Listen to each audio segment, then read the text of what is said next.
uma vez, com muita alegria, saúdo a todos com a paz do Senhor. Amém. Quero aproveitar que ainda estão sobre os vossos pés para lermos o texto do qual eu quero tomar por base para, assim, falar o que está em meu coração. Evangelho do Senhor Jesus, segundo escreveu o apóstolo João, capítulo 7. Há um texto que eu quero tomar parte desse texto e usar o contexto histórico como base para trazer uma mensagem estimulativa e conciliando o tema tão bem sugestivo. Capítulo 7, versículo 50 por diante está escrito: Nicodemos, que era um deles, o que fora de noite ter com Jesus, disse-lhes: Porventura condena nossa lei um homem sem primeiro o ouvir e ter conhecimento do que faz? Responderam eles e disseram-lhe: És tu também da Galileia? Examina e verás que da Galileia nenhum profeta surgiu. E cada um foi embora para sua casa. Queiram tornar os vossos assentos por bondade. Enquanto, com muita alegria, eu quero agradecer mais uma vez ao pastor presidente desta honrada igreja e convenção, pastor Roberto José, com a sua muito digna esposa, irmã Iraci, sua família, a quem devo respeito, estima e muita consideração pelo privilégio de poder gozar da amizade desta família. Então, registro a minha gratidão a Deus pela sua vida, também o pastor Josué, e em nome deles eu quero externar a minha gratidão a todo este ministério. Outros sim, irmãos, quero louvar a Deus pela vida da coordenação jovem, desde a superintendência. E para isso eu quero louvar a Deus pela vida do evangelista Cláudio César, um jovem dinâmico, tenho a oportunidade de já termos amizade há alguns anos, e o nosso querido irmão Israel Vital, que formam uma superintendência desta coesa juventude. Também agradecendo aos líderes local, o diácono Douglas e o Jonathan auxiliar. Quero registrar o nome em gratidão ao Natan, o cuidado da minha vinda, o cuidado do translado, sempre me ligando. E, obviamente, também o meu amigo, o pastor Ferreirinha, que eu o considero mais que uma amiga, é um irmão, é uma pérola, e a sua muito digna esposa, irmã Edneuza, que Deus continue vos abençoando. E não poderia deixar de parabenizar esta juventude tão linda, e tão dinâmica e tão coesa. Que Deus continue vos abençoando. Queridos, eu quero tomar por base esse texto, tendo em vista que o tema proposto está voltado para a unidade,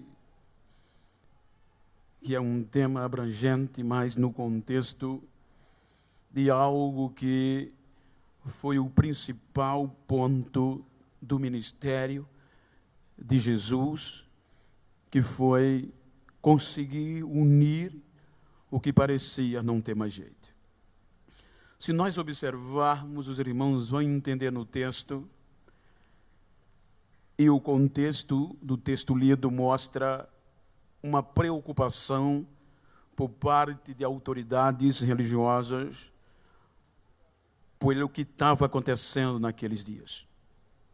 A Bíblia categoricamente nos mostra, e os irmãos vão de convir, o desafio proposto que Jesus enfrentou a adentrar na história do ser humano.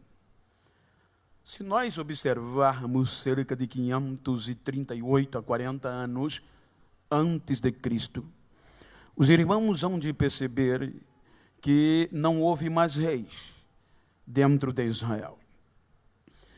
O povo sai do cativeiro e os irmãos não vê a monarquia mais em evidência. E com a ausência da monarquia, os irmãos percebem que o sumo sacerdote tornou-se a figura central em Israel.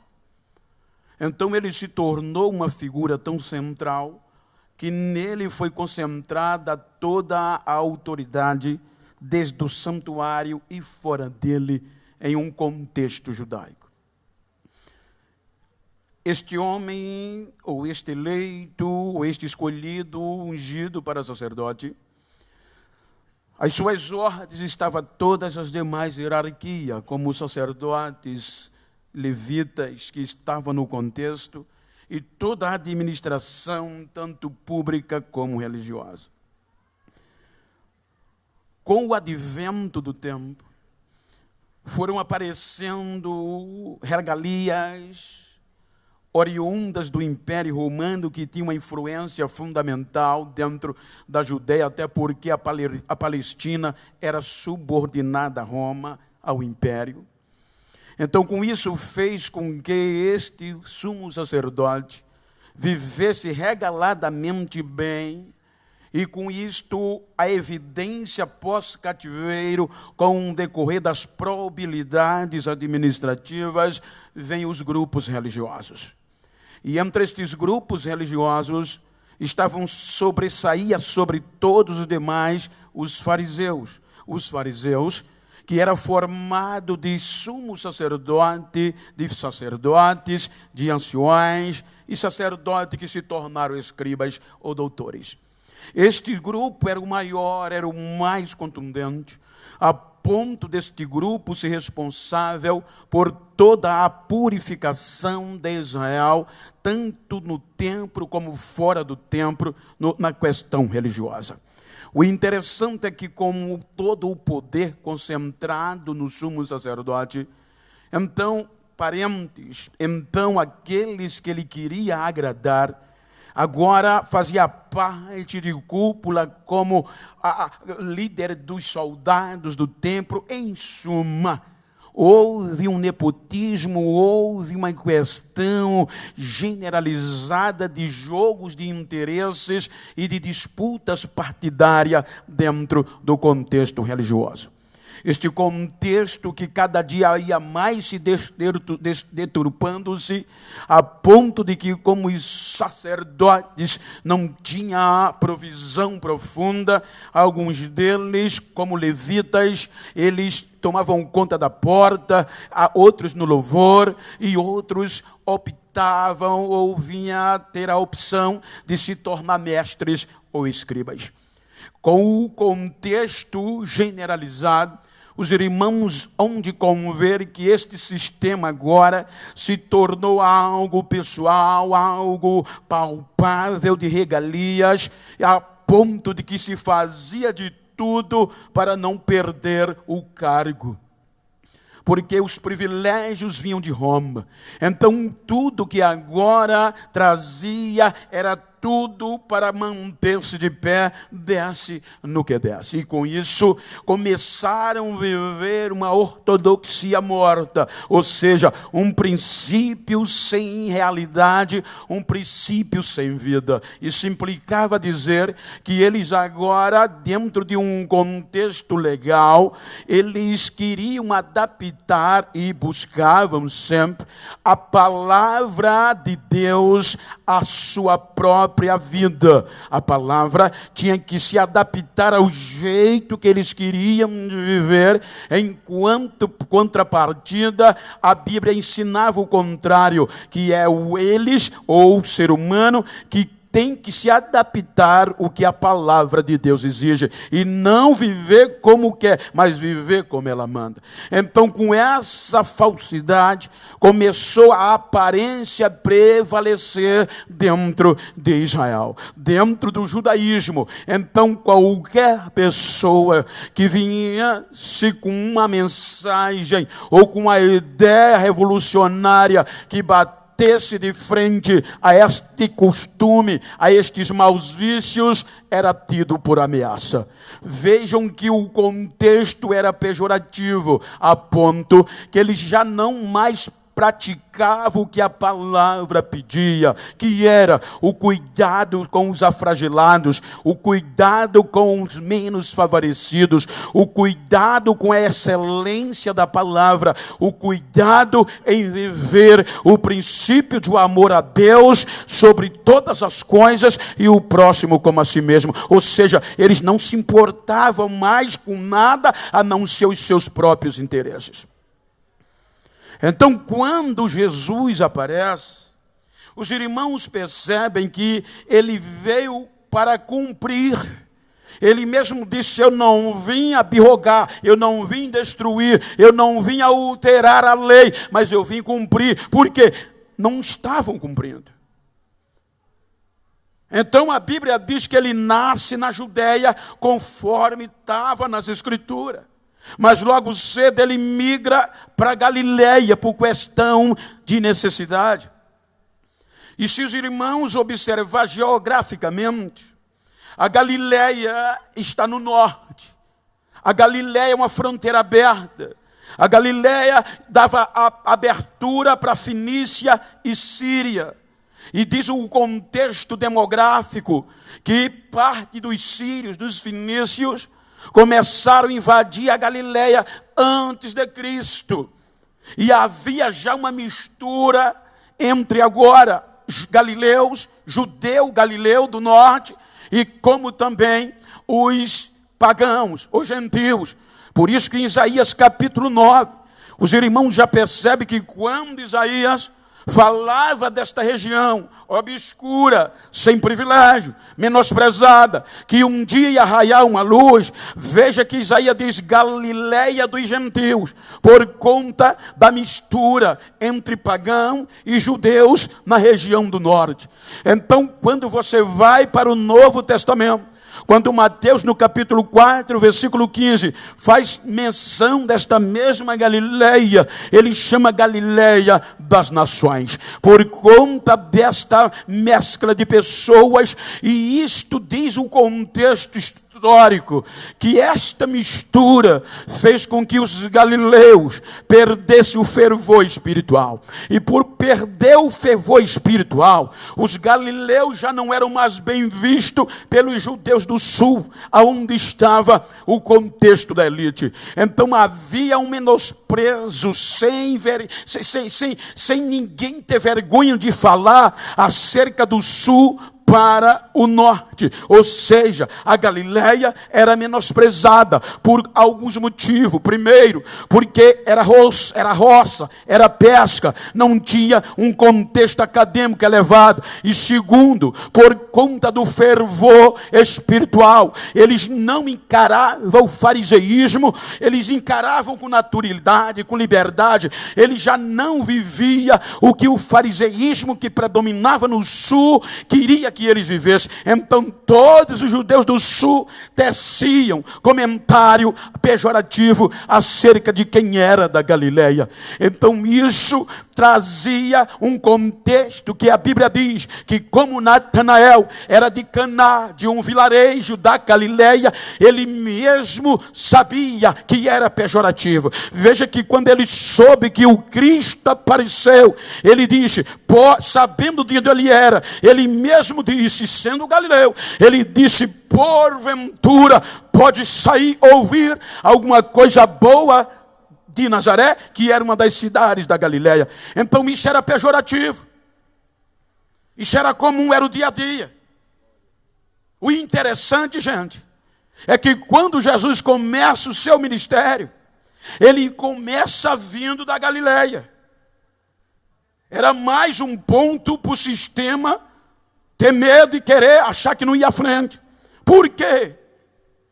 Quando Jesus, ele é batizado, cheio da unção do Espírito Santo, passa 40 dias e 40 noites no deserto, sabendo a impetuosidade desse sistema, sabendo o desafio que tinha pela frente, ele precisava de alguém que tivesse característica para cumprir o que ele queria, porque ele sabia que ia encontrar dificuldade.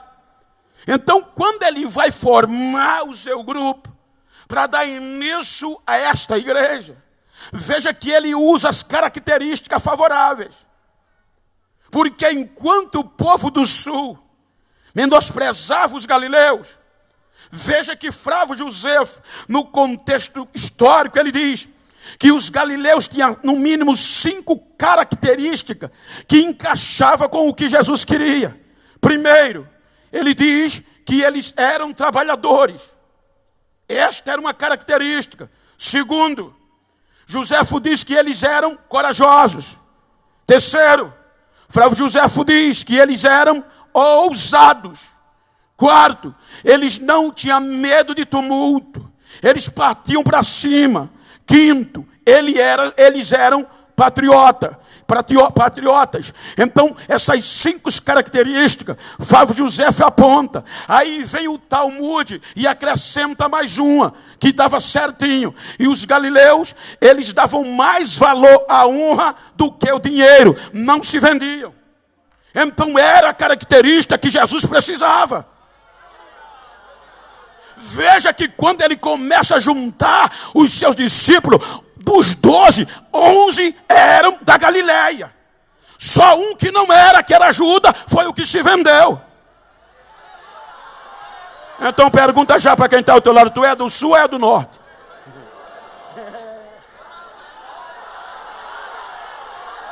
Aleluia. Veja onde começa o primeiro milagre. Caná da Galileia. Num vilarejo, sem expressão, vai para um casamento limitado, que até vinho faltou. Então é quando acontece o primeiro milagre. Quando este milagre acontece, Jesus já estava acompanhado com os discípulos. Aí a Bíblia diz que agora os discípulos creram nele. E quando os discípulos creram nele, então Jesus dali desce para Cafarnaum e já vem arrebentando. Do Cafarnaum, ele já vem preparando tudo. Ele já vem para onde? Para Jerusalém, para a festa da Páscoa, a primeira vez, depois do ministério. Quando ele chega, agora cheio do Espírito Santo, acompanhados pelos galileus, quando ele chega no santuário em Jerusalém, ele já bota para arrebentar. Porque quando ele chega no santuário, não parecia uma igreja, parecia um centro comercial. Era gente vendendo pombo, era gente vendendo boi, era gente querendo lucrar em cima dos carneiros. Ele já chega virando tudo, dando lapada no boi, dando lapada na ovelha, abrindo gaiola de pássaro e dizendo: vocês estão fazendo da casa do meu pai casa de negociação, aqui é casa de oração. Ele estava junto com os galileus não abriam com medo de tumulto, gente, partiam para cima.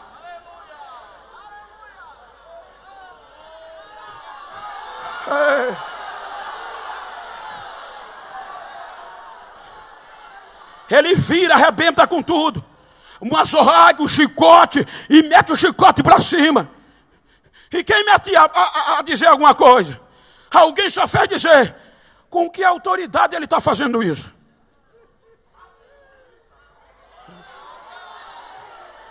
Participa dali. Termina aquele dia, ele ainda em Jerusalém, aí a notícia chega na cúpula. Aí Jesus se tornou uma ameaça para eles. Aí eles agora fazem o quê? Mas ninguém prendeu ele. Aí o texto diz: ninguém, o contexto anterior da leitura diz: e ninguém pôde prendê-lo. Ninguém meteu a mão. Aí agora o sumo sacerdote, com raiva, mandou o quê? Que fosse prender ele. Só que quando Nicodemos, que era um doutor da lei, fariseu, que viu Jesus fazer aquilo, e a notícia já vinha chegando, porque veja que quando Jesus passava, gente, vindo para Jerusalém, a Bíblia diz que as pessoas saíam das aldeias para o receber. E isso tem um contexto tremendo. O contexto histórico diz, por exemplo, eu cheguei em Abreu e Lima. Genival Bento vem para Abreu e Lima. Eu estou falando para você ter uma ideia do passado. Se eu tivesse uma honra considerável, os irmãos iam sair de Abreu e Lima, talvez 200 metros, para me receber. Isso diria o valor da honra que eu tinha. Se pastor Roberto chegasse em Maceió, a gente ia sair 1 quilômetro. Isso dizia que a honra dele é maior do que a minha. Então veja que a Bíblia diz que sempre que Jesus chegava nas aldeias, antes dele entrar, as pessoas saíam. Então quando Jesus partiu da Galileia para Jerusalém, a notícia já chegou em Jerusalém. O povo vai atrás dele, não sei o que é que ele tem. Ele é terrível. E ele já vinha arrebanhando os flagelados, aqueles que o sistema jogava para lá, aqueles que não tinham mais esperança, aqueles projetos falidos. Aonde ele chegava, ia se importando, ia, vem comigo, e a multidão ia seguindo, cheios de esperança.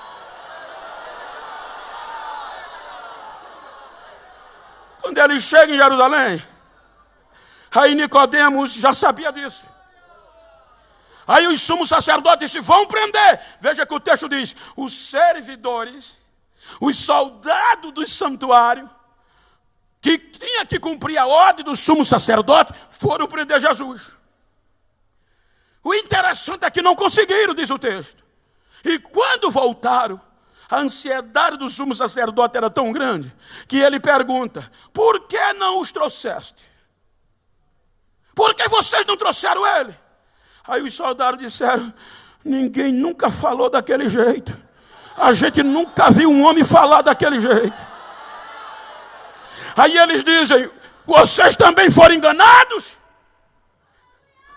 Aí perguntaram, será que se converteu algum fariseu, algum sacerdote a ele, algum principal? Aí é quando Nicodemo, já chumbado, aí ele quer defender. Ele diz, porventura condena a nossa lei a um homem sem primeiro ouvi-lo, sem primeiro saber o que ele faz. Aí eles revoltados levantaram na reunião e disseram, tu também és da Galileia? Isso é uma indireta. Examina e verás que da Galileia não tem profeta, nunca saiu. Acabou a reunião e foram para suas casas.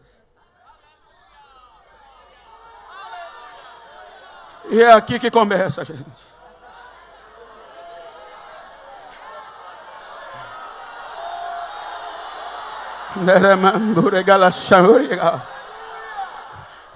Ninguém sustentou mais. Agora Jesus vai pregar, vai ensinar.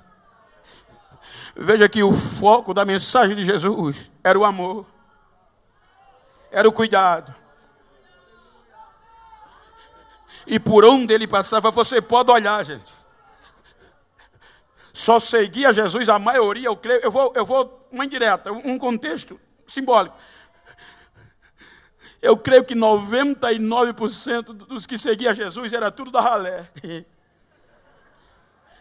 Se olharmos uma visada panorâmica na Bíblia, quem olhava era menosprezado a ponto, gente, de o sistema ter este cunho para tentar deturpar a imagem de Jesus e dos seus seguidores. Veja que só era ex-prostituta, só era ex-cego, ex-coxo, ex-aleijado, ex quem ninguém dava mais nada, ex-leproso, ex aquilo, todos que o sistema jogava por terra e não tinha cuidado. Jesus disse, agora vocês vão valer a pena, agora vocês não serão mais um projeto falido, eu me importo com vocês. E começou a fazer o milagre.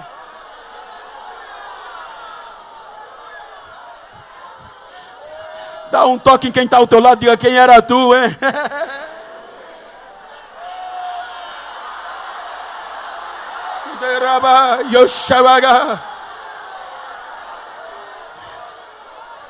Então determinaram.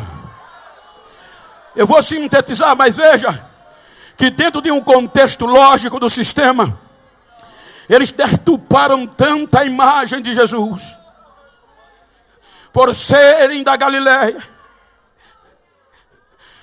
que ficou vergonhoso seguir a Jesus.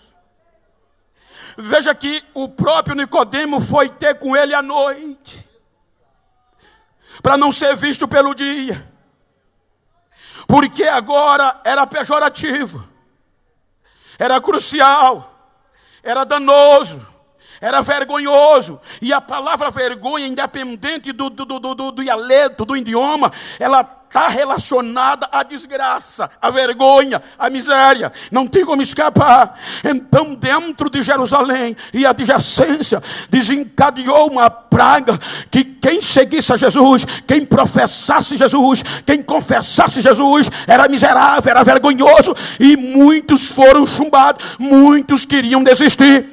Vejam que quando você vai para Mateus capítulo 10, isso foi tão contundente que Jesus tocou no assunto com os discípulos.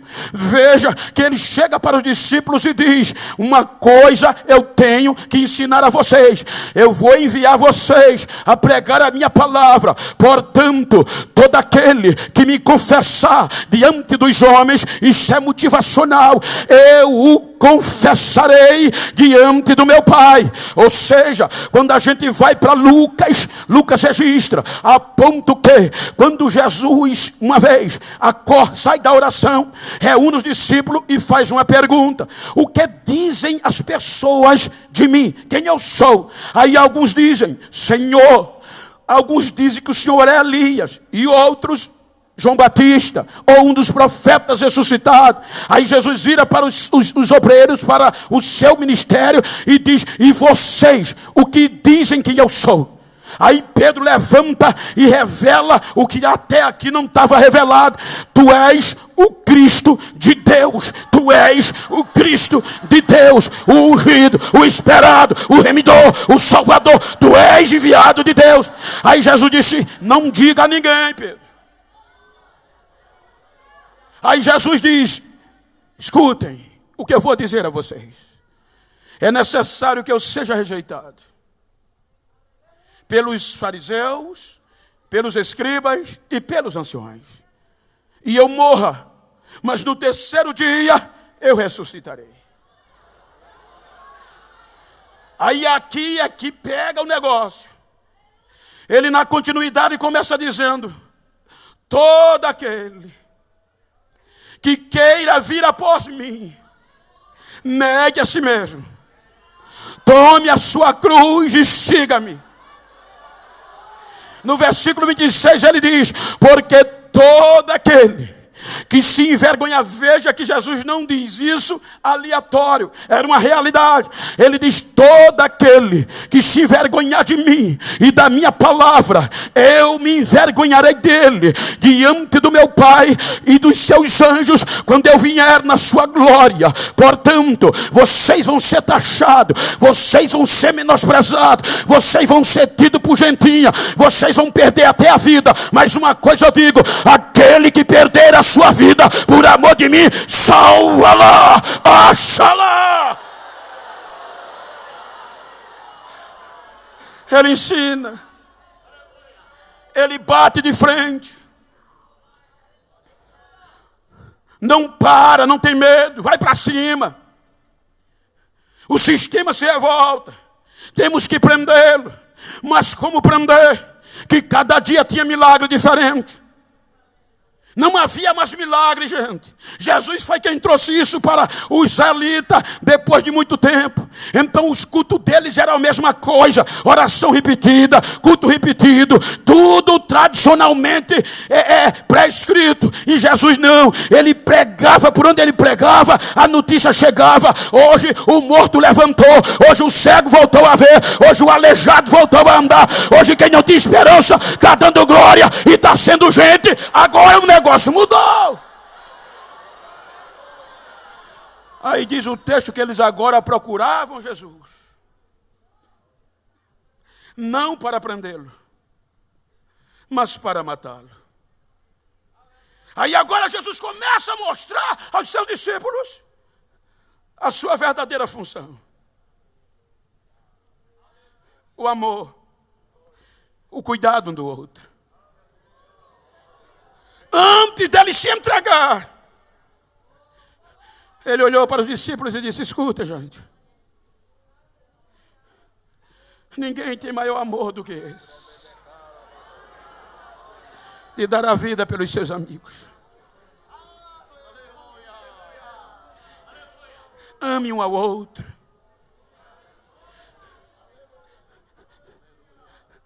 A senha está aqui. Às vezes, gente, eu estou dizendo isso porque eu estou falando para uma geração nova, na sua maioria. Eu sou questionado, abordado, onde eu chego, telefone, e muitos jovens perguntam: Bento, qual é o segredo, Bento? Quando eu crescer, eu quero ser você. Eu digo: o segredo é Deus. Mas como é que pode? O segredo é que eu posso chegar na minha casa, abraçar meus filhos, minha esposa, até o cachorro me abraça. Já conhece o barulho do carro quando eu estou chegando. Eu chego na minha igreja, posso olhar para a cara de todos os meus companheiros.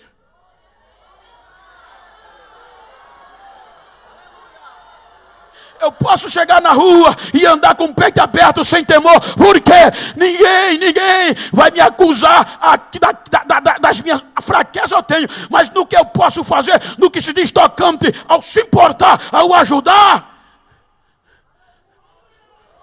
Mas como? É porque o segredo é esse. Jesus disse: olha, se vocês aprenderem a ser meus discípulos, quando vocês pregarem muito, quando vocês cantarem muito, então todos vão saber que vocês são meus discípulos. Ele disse isso: se vocês amaram um ao outro, todos vão saber que vocês são meus discípulos e aprenderam comigo. Um novo mandamento eu dou a vocês: amades uns aos outros como eu vos amei. Se importe com um do outro. Carregue.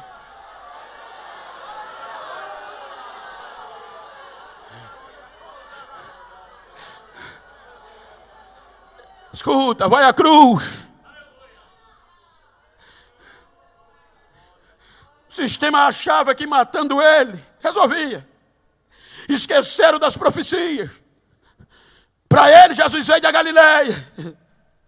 É mais um, é uma ameaça. Matando ele, mata, acabou. Primeiro dia, festa. Segundo dia, festa.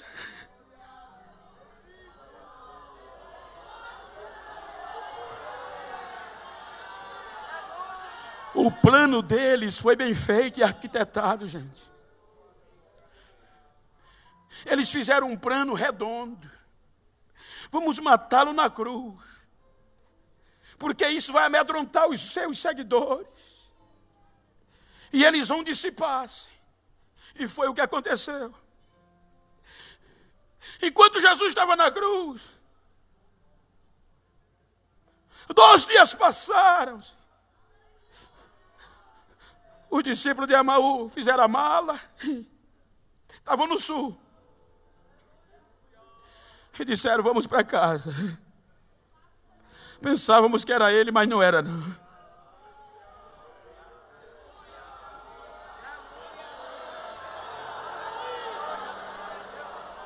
Pedro, numa noite só. Escuta, eu não conheço ele, não. Aí alguém diz: tu é da Galileia, tu fala como ele, o teu jeito te denuncia. Pergunta para quem está ao teu lado: ainda é da Galileia? Diga: então não adianta se esconder, meu filho.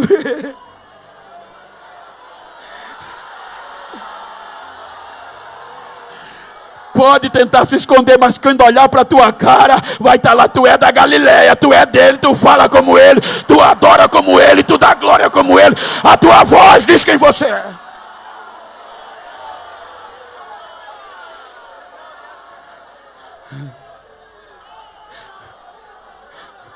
Outros partiram.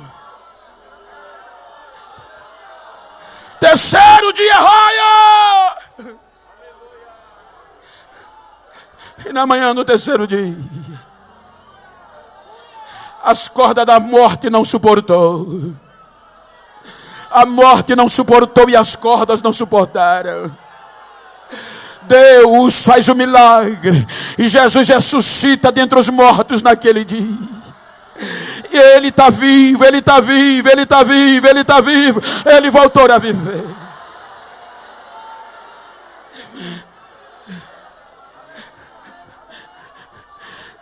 Quem primeiro sabe? As mulheres, que não tinha muitas credibilidade na época. E os soldados que estavam no turno da manhã. Foram dizer aos sacerdotes: ele voltou a viver, ele está vivo. Os sacerdotes pagaram propina. Não, continue, espalhem pela cidade que ele continua morto. Os discípulos levaram o corpo dele. E essa notícia foi prioridade, tomou conta da cidade. Jesus ressuscita. E o que é que Jesus diz à mulher? Diga aos seus irmãos, vá, diga aos seus irmãos que eu vou na frente deles para Galileia. Eu vou voltar para onde tudo começou. Eu vou encontrar com eles na Galileia.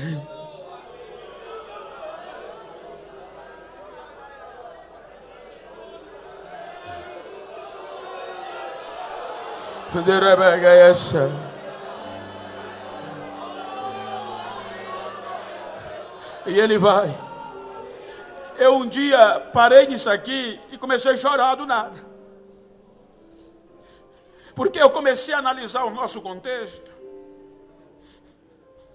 E me faz lembrar agora quando eu falei de se importar. Quando o tema fala de se importar. Será que o Genival Bento faria o que ele fez? Ou tinha aprendido o que ele ensinou? Pela lógica, não era para Jesus deixar aquela raça para lá. Eles viam os milagres.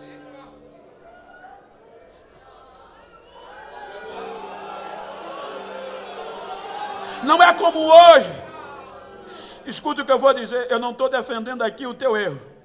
Muito pelo contrário. Mas a realidade hoje é que nós não somos super-homens nem super-crentes. E muitas vezes a gente tem 20 anos de igreja, 30 anos, 10 anos. E às vezes comete um erro. E a primeira coisa é, exclui. Esquece, nem a paz dá. Talvez Jesus não precisava dizer a ninguém. Alguém tinha dito e ele mesmo ouviu. Pedro disse que não te conhecia. Tomé está espalhando que não acredita que o Senhor voltou a viver. Ele vai buscar um por um.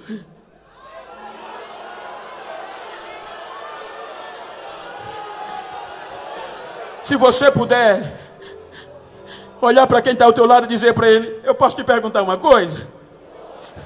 Se um dia eu cometer um erro, você vai me buscar?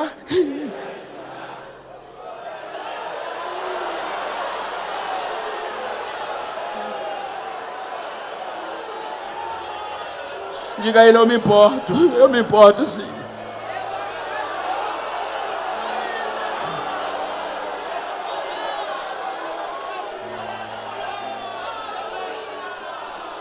Arrebanha tudinho. Só o que não era da Galileia se vendeu, que foi Judas. Os outros ficaram. Ele arrebanha 40 dias, que é após a Páscoa, contando 40 dias é quaresma. Durante todo o período quaresma, 40 dias, ele passa com eles, ensinando-os. motivando-os a não desistir. Quando está perto de subir, ele diz: vocês vão ser minhas testemunhas. Vocês vão sacudir por este amor a Judeia, Samaria, Jerusalém e os confins da terra. Mas esperem até que do alto sejam revestidos. Vai aos céus, 10 dias passam, vem o Pentecostes, 50 dias após a Páscoa, 50, Pentecostes, festa das primícias, festa da semana.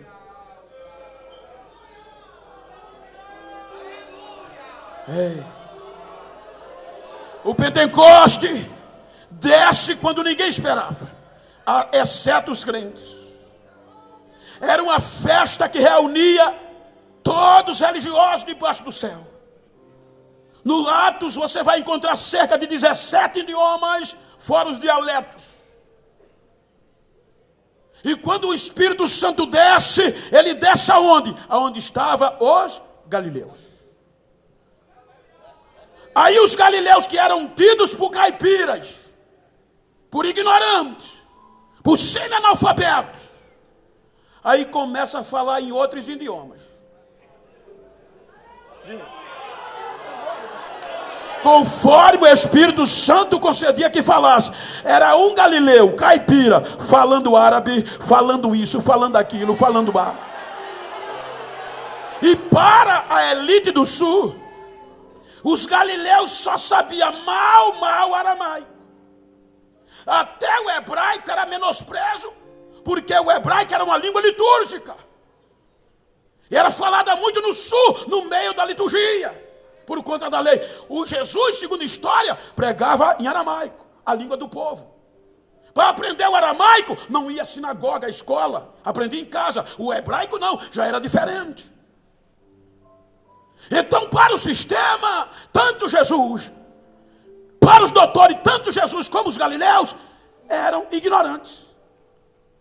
Era só aramaico. Aí agora eles começam a falar outro idioma. Veja que o texto diz que eles se preocupam.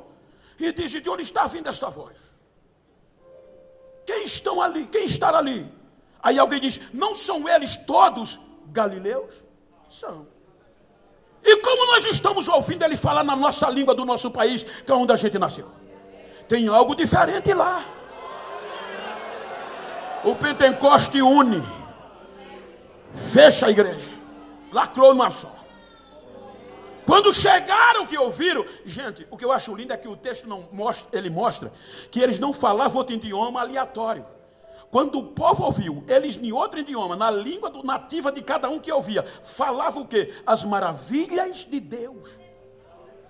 Aí quando eles ouviram, eles falando nas suas próprias línguas, as maravilhas de Deus, aí ficaram pasmos, alarmados. Aí o texto diz, eles ficaram assustados pelas coisas que ouviam e viam acontecer lá onde eles estavam. Pedro prega naquele dia, quase 3.000 pessoas, no aramaico. O roceiro, o caipira, prega cheio da unção. A unidade fazia a diferença. Que quase 3.000 almas, inclusive sacerdote, bota o joelho no chão e aceita Jesus como Salvador. A segunda acaba com o sistema. A primeira lapada foi essa. A segunda foi pior ainda. Eu estava pregando o mês passado, em junho, na Bélgica, em Bruxelas. Teve um congresso de missões e eu estava pregando. E eu esqueci que era Ramadã. Só que em Bruxelas tem uma mesquita muito linda, muitos muçulmanos. E saí da casa que eu estava jantando à noite para ir para o hotel, cerca de 00:30. E a rua lotada de gente de branco. Aquele monte de gente, eu questionei, irmão, o que é que está acontecendo? É Ramadã, são os muçulmanos, vão passar a madrugada orando. A rua fechava de gente. Mesmo assim, era a oração das 3h, gente, era tradicional. Então a rua de Jerusalém lotava para esta oração e a casa se enchia. Aí imagina a rua cheia de gente. O templo já estava topado. Aí Pedro e João vão para essa oração tradicional. Não era para ir, eu acho. Era para a glória de Deus. Quando eles vão chegando, o Espírito Santo não deixa eles entrar. Aí vem um coxo e coloca. E até o coxo bateu logo de frente, que a primeira esmola que ele pediu foi na conta certa. Vai, uma esmola! Não tenho prata nem ouro.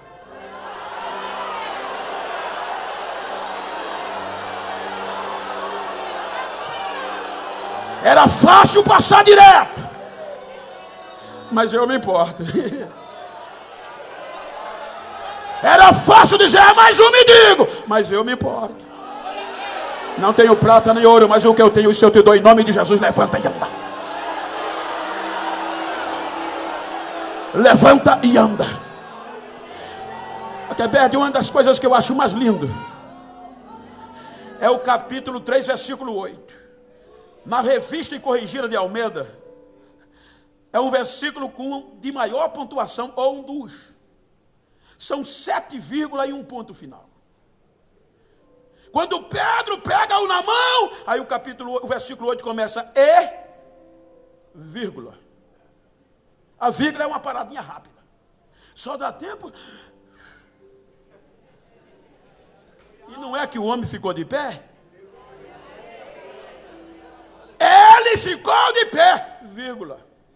Aí alguém pode ter olhado e dizer, coitado, 40 anos, ele não vai ficar, está de pé. Ai, meu Deus, o que aconteceu? Mas ele vai cair de novo. Vírgula, o homem ficou de pé. Ele está de pé ainda, mas não vai andar. A vírgula sai, o homem começou. Vírgula, ele está andando, mas não vai saltar. Tira a vírgula, o homem começou. Ele está saltando, mas não vai adorar. Ele não sabe cantar. Depois da vírgula, a Bíblia diz, o homem começou a louvar a Deus. Ele está louvando, mas não vai entrar no templo. Depois da vírgula, ele fez carreira e entrou no templo adorando, saltando e dando glória a Deus. Quase 5.000 pessoas, quando viram, disseram, é o coxo. Começaram a louvar a Deus e dar glória a Deus. E acabou a oração. Diga para quem está ao seu lado, quando ninguém não se importar com você, acredite, é só uma vírgula, porque o ponto final é quem determina, e o ponto final é dele. Quem a última palavra é ele que dá. É ele, é ele, é ele, é ele. Ninguém olhava para aquele coxo, mas ele olhou.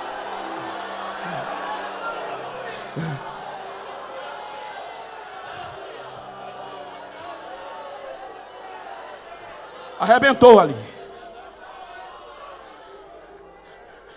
A poeira tapou.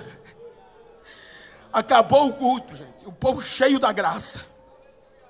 Aí a cúpula judicial, a Suprema Corte Judicial do Judaísmo, se reuniu às pressas, em caráter urgencial.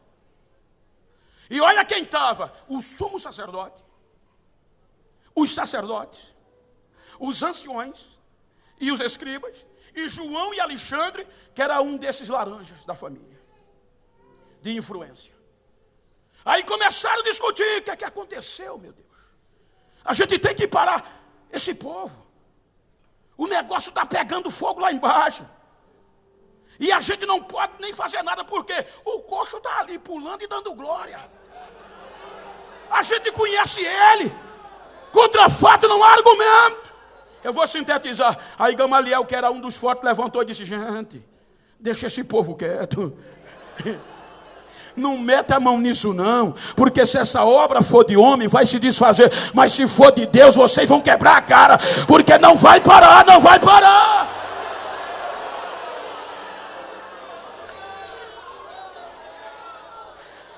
Aí foi quando levantaram, me permita só recapitular esse textinho diferenciado. Prende eles. Só que a unidade da igreja era tão grande, gente. O cuidado de um para o outro era tão grande, que a Bíblia diz que tudo era comum entre eles. Eles vendiam as propriedades para dividir com os mais pobres. Entre eles não havia necessidade. Gente, o negócio era tão ferrenho, que a Bíblia diz que eles, quem se convertia, perseverava. A palavra perseverar é lutar com unhas e dentes e com todas as forças. Perseverar em quê? Em não mudar na doutrina, nos ensinos, nos princípios. O apóstolo falou, a gente está dentro. As prisões não pararam eles. Enquanto eles se portavam com outros, a Bíblia diz que Jesus vinha atrás cooperando com eles. E os milagres acontecendo. Então o segredo, gente, não está na estatura, não está na aparência, não está no poder aquisitivo, não. O poder, a diferença é a unidade. Então diga para quem está ao seu lado, eu me importo com você.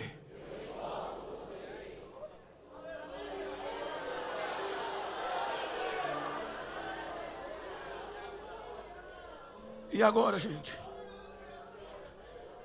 as prisões não param. O que é que a gente faz? Eles são galileus, está no texto, eles são ignorantes. Aí é quando surge a ideia, será que pela lei, pelo contexto religioso, acadêmico, a gente não para eles? Eles são ignorantes. Vamos encontrar um moço aí, ou alguém, um doutor especializado. Aí é quando Gamaliel diz, eu tenho um menino bom. Olha o currículo. Saulo conhece 3 mundos: judeu, romano e grego. Ele tem conhecimento de religião como ninguém. Tem conhecimento de filosofia como ninguém. Tem conhecimento de poemas gentios como ninguém. E conhece direito também. E na lei não tem ninguém igual a ele. Aí disseram, essa é a nossa carta, é a nossa arma. Era a arma do sistema. Coloca ele. Arrebenta com esse povo. E esse menino botou pesado lá dentro. A Bíblia diz que foi uma perseguição tão grande que, conjecturando no texto, a igreja ficou vazia. Gilmar.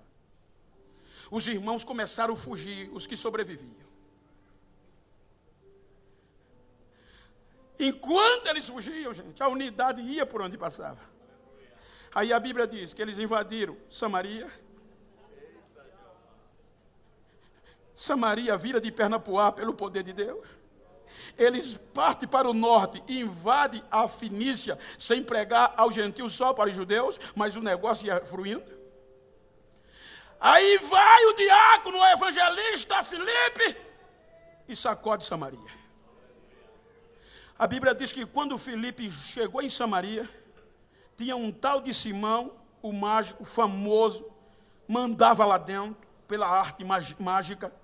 Aí Filipe chegou, cheio do poder de Deus, falando desse cuidado, e começou a virar de perna para a cidade. A Bíblia diz que a cidade toda, de canto a canto, gozava de grande alegria pelo poder de Deus. Até Simão, o mágico, se converteu e foi batizado. E a Bíblia diz que ele não saía perto de Filipe, ali pertinho. Aí a notícia chegou em Jerusalém. Aí os apóstolos, Pedro, eles estão batizados no nome de Jesus, mas não receberam o Espírito. Então, manda 2 galileus para lá. Filipe era grego. Filipe era grego. Manda 2 galileus. Aí vai Pedro e João. Olha quem mandaram logo, gente. Quando Pedro e João chegam em Samaria, pergunta, vocês não receberam ainda o Espírito? Não. Estenderam as mãos.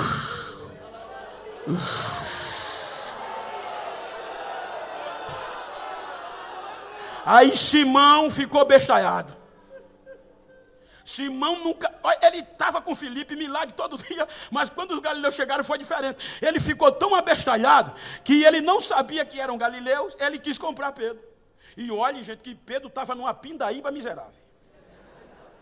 Vamos partir do pressuposto. A igreja em Jerusalém, a Bíblia diz que exceto os apóstolos, mas o povo saiu, não tinha oferta. A crise estava assim desencadeada, era uma cadeia atrás da outra, liso de doer. Aí Simão, quando viu aquilo, encostou no pé e disse: quanto tu queres? Galileu não se vende não, gente. Quanto tu queres para me dar esse aí que tu tem, esse poder? Aí Pedro na hora olha para ele e diz: vai tu e o teu dinheiro para o inferno. Está aí pensando que isso aqui se compra por dinheiro? É poder de Deus. Diga para quem está ao seu lado: Galileu não se vende, Galileu.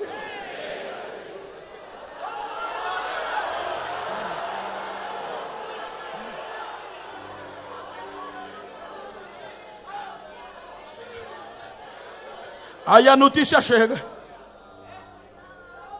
Saulo sabe que Damasco também está tomado pelo poder. Vai para Damasco, sintetizando, pedir carta. Vai para Jerusalém, para Damasco, trazer presos os crentes para Jerusalém. Sabe o que eu quero dizer? É que em Atos capítulo 26, você pode ler depois. Eu acho lindo aquilo ali. Ele agora está testemunhando ao rei Agripa o que aconteceu. E sintetizando, ele diz: olha, rei, eu tinha raiva desse povo, rei.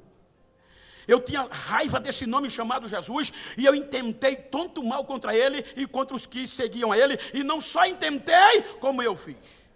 Eu prendi gente em Jerusalém, joguei na cadeia, nas cidades estrangeiras, e até voltei quando era preciso matar para eles morrerem. Mas veio um dia, eu peguei uma carta de autoridade sacerdotal e judicial e fui para Damasco com raiva. Peguei os soldados e fui trazê-los presos para Jerusalém. E quando, rei, peguei a estrada, meio-dia, a hora que o sol é mais quente, rei Agripa, me surgiu uma luz mais brilhosa do que o sol. E no meio daquela luz me envolveu e eu caí por terra. E não só eu, mas todos que estavam comigo caímos por terra. E no meio da luz me apareceu uma voz e ele me falava em hebraico. Eu quero conjecturar Jesus e agora eu vou mostrar a você quem sou eu. Você está me chamando de ignorante, agora eu vou mostrar. Quebrou Saulo ali. E em hebraico ele me disse: Saulo, Saulo, por que tu me persegue? Quem tu és, Senhor? Eu sou Jesus.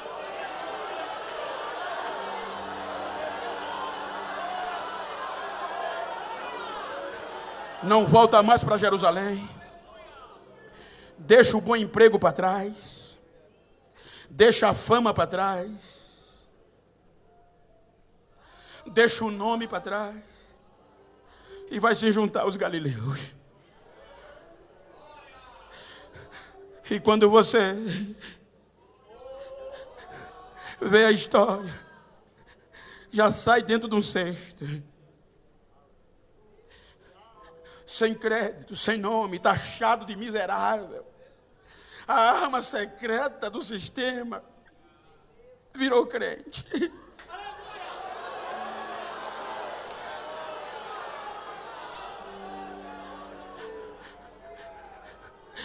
Jogado para Tarso de novo.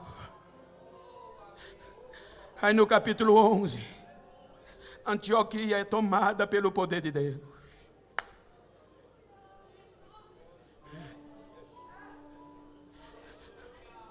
Aí Barnabé chega. E quando viu aquilo tudo acontecendo, lembrou: eu vou buscá-lo.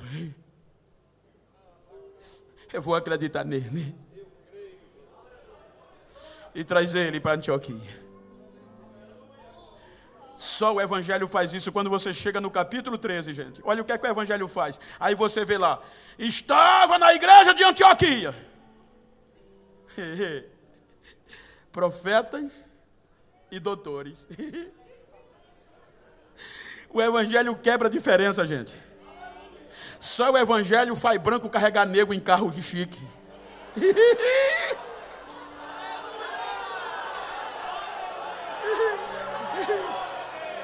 Ele cuida, ele se importa. Eu vou dizer, olha, gente, tem hora que eu chego, desembarco lá em Londres ou nos Estados Unidos, no JFK. É aeroporto chique. Eu já paguei muito mico, passei por uma porta já umas 10 vezes pensando sem saber ler o inglês no começo.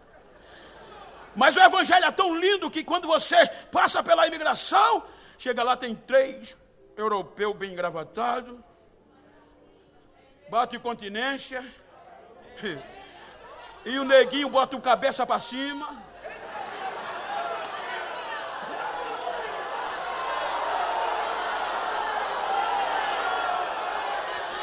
Me conduz, chega lá, abre a porta da Volvo ou da BMW e é no banco de trás. Aí eu entro, se eu fui pobre, não me lembro naquele dia.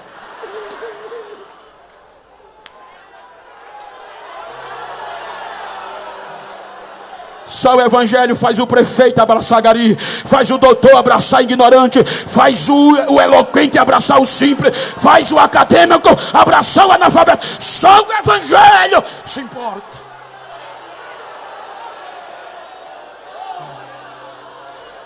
É que faz. Não parou. Vem o Império Romano.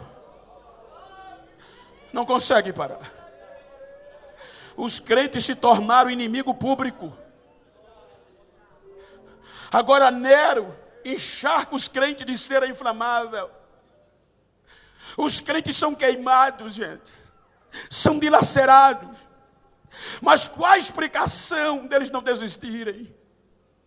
A unidade era tão grande que a Bíblia diz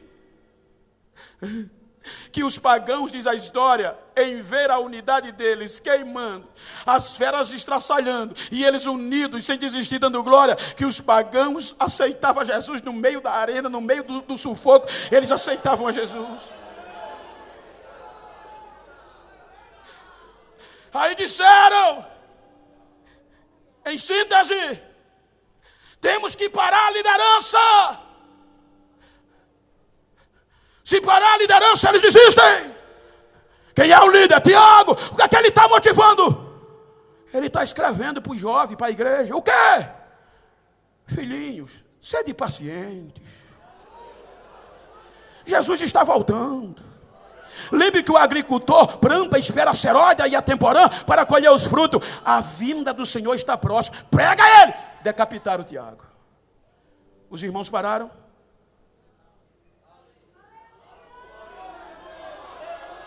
Tem um tal de Pedro aí. Para ele que para os outros. Ele está motivando. O que é que estava motivando? Quando Pedro escreve a carta à igreja, era para uma igreja dispersa, estrangeiras, entre judeus e gentios na maioria. Veja o que é que estava acontecendo. Os irmãos estavam tristes, querendo desistir, porque não tinha como dar explicação à pergunta dos pagãos, dos não crentes. Porque os não crentes não entendiam. Eles diziam que tinha uma nova esperança, tinha fé, mas vivia na crise, altos impostos e a crise batendo. E os irmãos diziam, os pagãos diziam, explique a fé de vocês, como é que vocês vão cuidar um do outro, como é que vocês se importam com o outro nessa situação, porque é difícil entender crente. Você vê o não crente desce em cima de um prédio de helicóptero. Aí a gente fica... Os melhores carros que passam na pista é de não crente. O crente, gente, quando compra uma bicicleta, faz um culto de ação de graça. Aí eles ficam doidinhos. E o crente ainda diz, o meu Deus manda, o meu Deus é o dono do ouro e da prata. Aí ele dizia, como é que isso pode acontecer?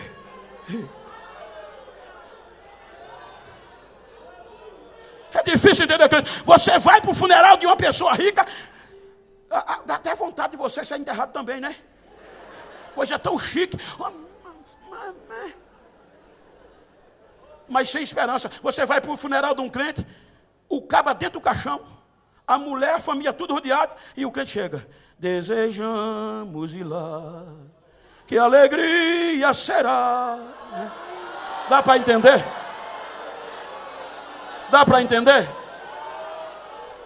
que é que ele está escrevendo? Ele está dizendo: irmãos, não desista. Não foi com coisas corruptíveis que vocês foram comprados. Foi a prata, não. Foi o ouro, não. Foi o sangue de Jesus. Então vocês não podem desistir. Vocês são a geração eleita. Antes vocês não eram povo, mas hoje vocês é povo adquirido, povo santo, povo especial. É um povo diferenciado. Escutem, quer dar resposta a eles? Queremos. Então santifica Jesus no coração e vocês vão dar resposta sem abrir a boca.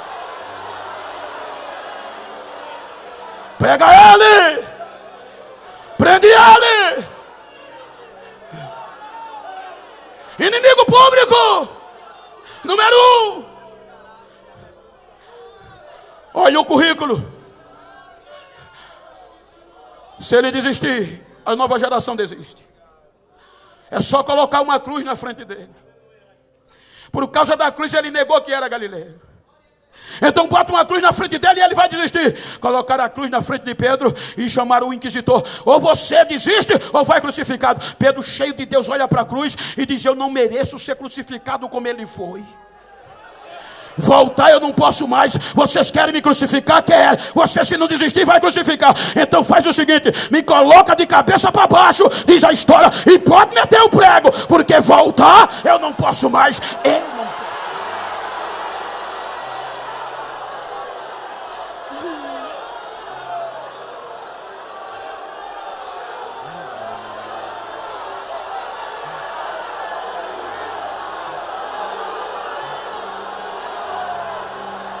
Dá para voltar, mas não. Diga para quem está ao seu lado: dá para voltar, mas não.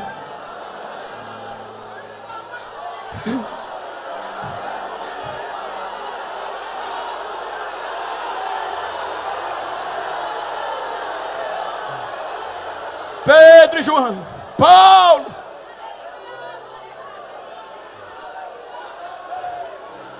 Paulo agora se torna o inimigo número 1 do Estado. A primeira carta de Paulo era prisão domiciliar a Timóteo, o jovem Timóteo. A segunda carta que Paulo escreveu já foi na prisão pública. Diz a história que nessa segunda carta ele estava no porão da prisão, fedosa, sem luz. E aí ele percebeu que não tinha mais esperança de voltar.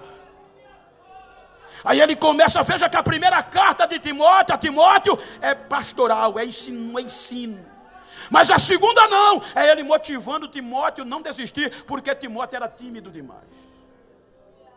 E ele sabia que se não estimulasse Timóteo, ele não ia suportar, porque tinha crente desviado dentro da igreja querendo matar o menino.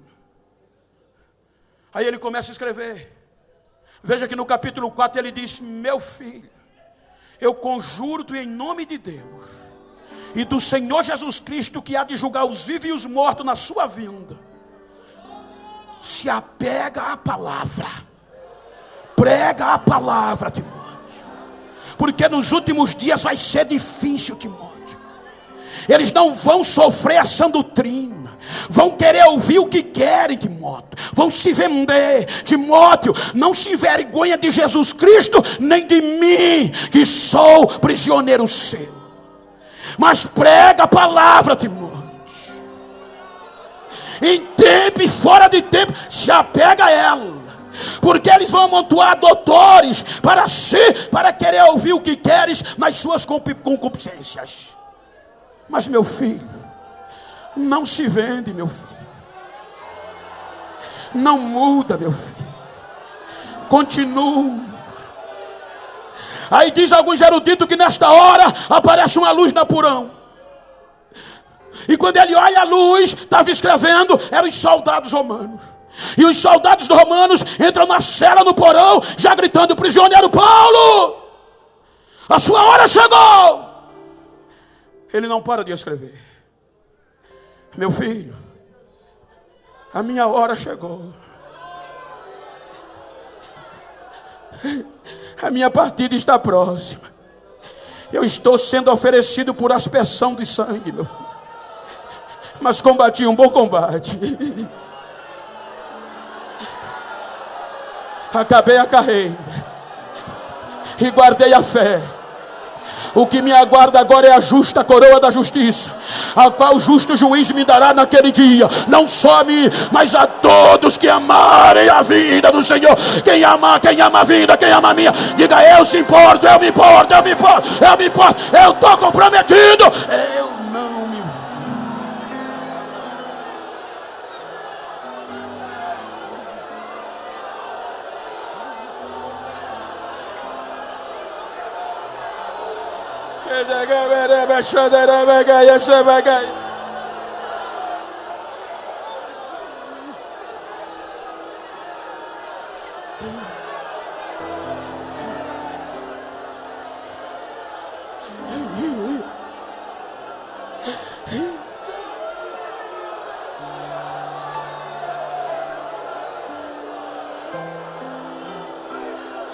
Falta um. É o último deles. O nome dele é João. E o que é que ele está motivando o povo, a nova geração? Ele está no meio da perseguição escrevendo: filhinhos, tende comunhão com os outros, meus filhos. Ame um ao outro, meus filhos. Jovens, eu estou escrevendo a vocês para dizer que vocês já venceram o maligno. Vocês são fortes, jovens. Filhinhos, é já a última hora. Prende-o, joga no fogo. Joga João no fogo. Quando tira inteiro, nem um fio de cabelo queimou. Então, já se ele não se queima, joga ele exilado na ilha de Pátimo. Eu quero ver ele escrever de lá. Eu quero ver ele ter experiência de lá.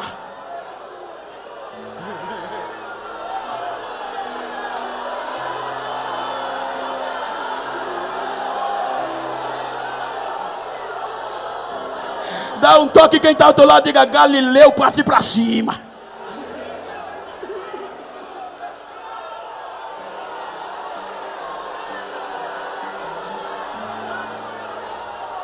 Jogaram João na ilha de Pátmos para não dialogar, para não escrever mais. Quando a gente chega no capítulo 2, primeiro versículo 9 de Apocalipse, eu acho lindo isso aqui. Quando você abre a Bíblia, está lá: irmãos, e de onde veio isso da ilha? Irmãos, aqui é João, irmão de vocês, das aflições, das angústias. Estava eu preso na ilha de Pátimo por conta da palavra de Deus e do testemunho de Jesus Cristo, quando de repente no dia do Senhor eu ouvi uma voz como voz de trombeta detrás de mim. Quando eu virei-me para ver quem era, eu vi 7 castiçais de ouro, e no meio dos 7 castiçais eu vi um semelhante ao Filho do Homem. O seu cabelo era branco como a neve e a lã, os olhos como chama de fogo, os pés brilhantes feito latão, um vestido comprido do pé ao pescoço, na altura do peito tinha um cinto de ouro, e ele estava falando comigo como voz de muitas águas e espada de 2 gumes. Quando eu ouvi, eu caí como morto nos seus pés, e ele se aproximou, me pegou com a mão direita e disse: João, não tenha medo, sou eu, João, sou eu mesmo, eu sou o primeiro, eu sou o último, eu fui morto, mas eu estou vivo, eu estou vivo, eu estou vivo para todo sempre. Eu tenho a chave da morte, eu tenho a chave do inferno. Escreve, escreve, escreve, escreve o que eu vou te dizer.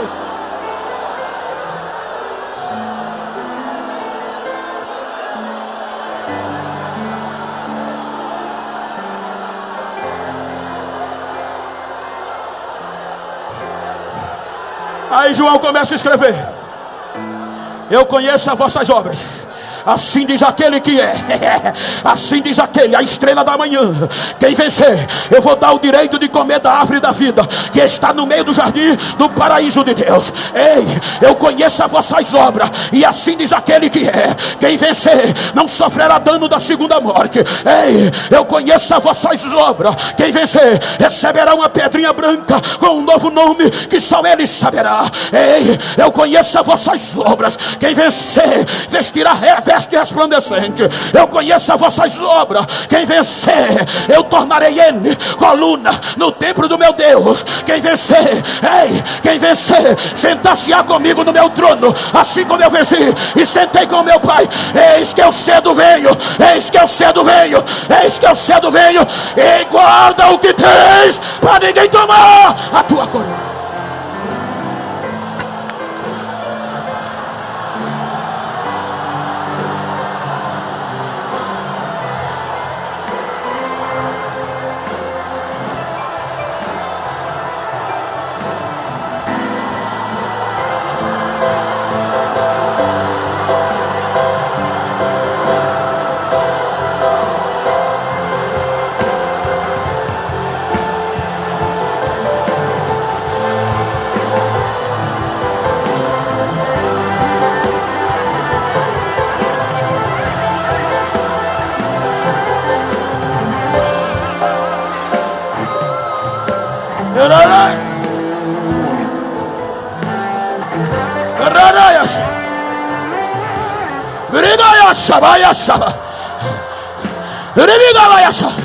Não se venda. Diga para quem está ao seu lado: não se venda. Eu sou do norte, eu sou galileu. Eu não me vendo, eu não me vendo, eu não me vendo, eu não me vendo.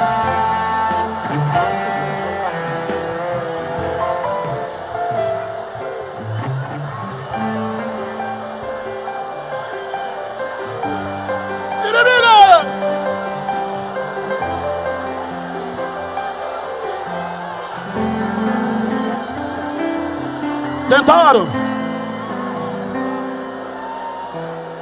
mas não conseguiram.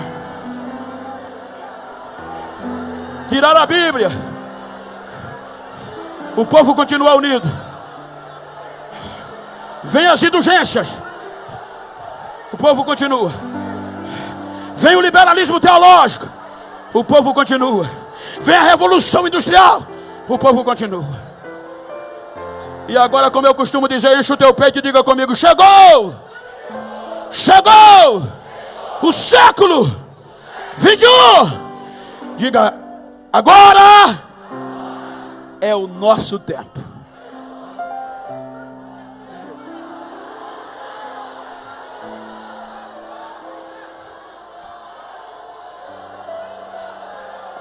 A pós-modernidade chegou.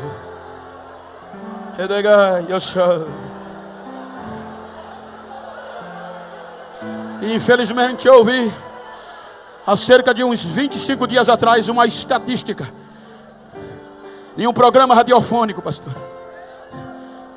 que o pastor dizia que 70% dos nossos jovens cristãos que ingressam no culto superior, no final do curso, desiste da fé.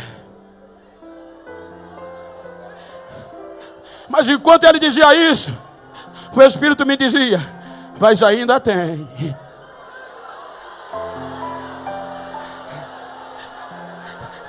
Ainda tem uma geração que não se vende.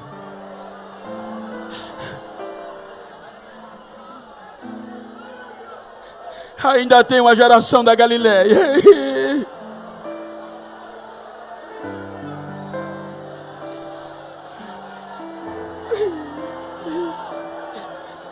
És tu também da Galileia?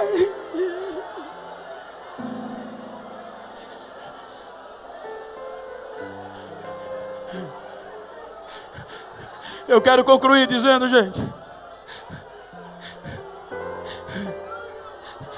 que esse povo aqui e os que vieram antes de nós não eram aplaudidos, eram apedrejados. Não eram chamados de cristãos, de góspios, eram de bodes.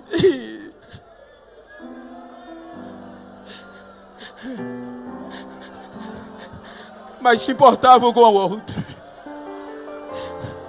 Se importava com o compromisso de Deus.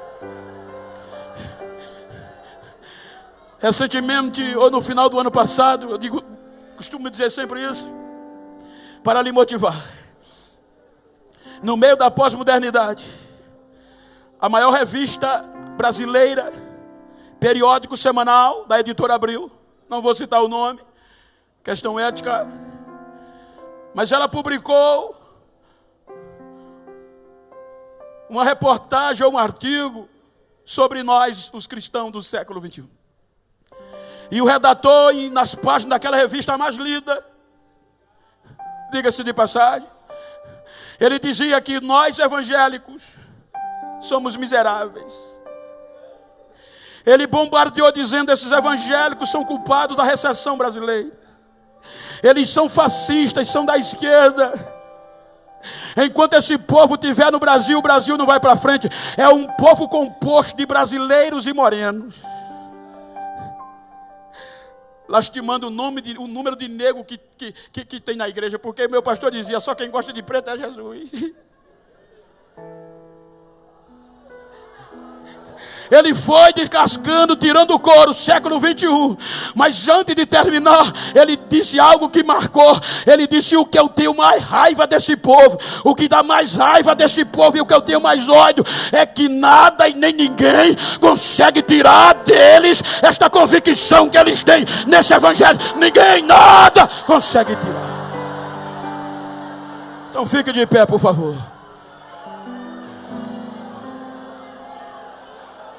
Vira para esse crente do mesmo sexo, a não ser que seja íntimo ou casado com ele, como eu estou aqui com o pastor Ferreira. Vira assim para ele, para esta pessoa, vira para ela assim, olha para ela. E diga para ele: não quero nem saber como você chegou nesse congresso. Quero saber como você vai sair dele. Diga: eu vou sair pegando fogo. Diga: me faz um favor, se depois desse congresso tu encontrar algum besta por aí que pensou que eu não me importava, que eu estava frio, estava acabado, estava abandonado, diga para ele um recado. Diga que a casa dele caiu, porque eu sou da Galileia, eu vou continuar sendo da Galileia. Eu não paro, eu não paro, eu não paro.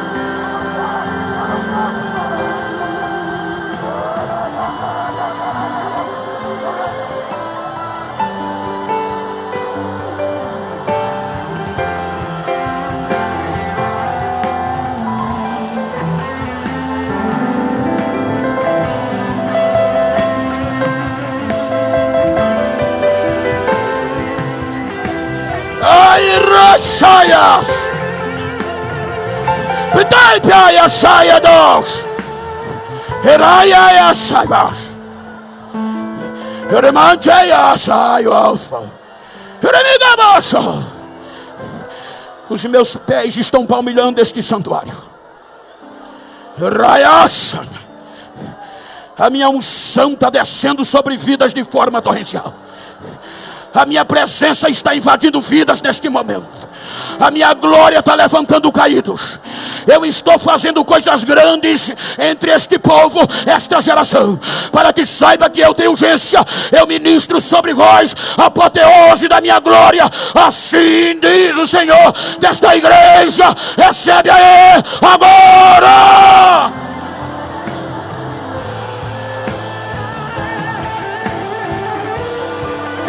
Aonde tem Galileu, deixa eu ouvir o barulho. Onde tem Galileu, aonde tem, deixa eu ouvir o barulho da Galileia.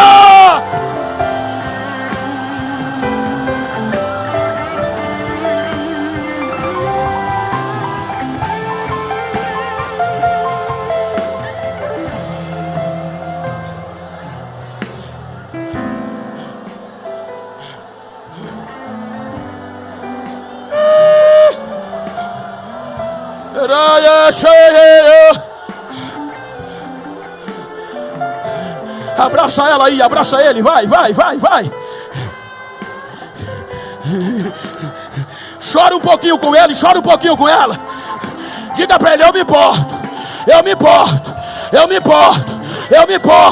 Diga para ele: eu sou do norte, eu vim da Galileia, eu sou da Galileia. Aleluia. Quem é da Galileia, deixa eu ver o barulho de línguas estranhas. Deixa eu ver o barulho da santa, da gloriosa. Quem tem línguas estranhas, deixa eu ouvir. Recebe dom de profecia, recebe agora a unção de Deus. Recebe agora esta pedra de fogo aí. Receba aí agora, recebe agora.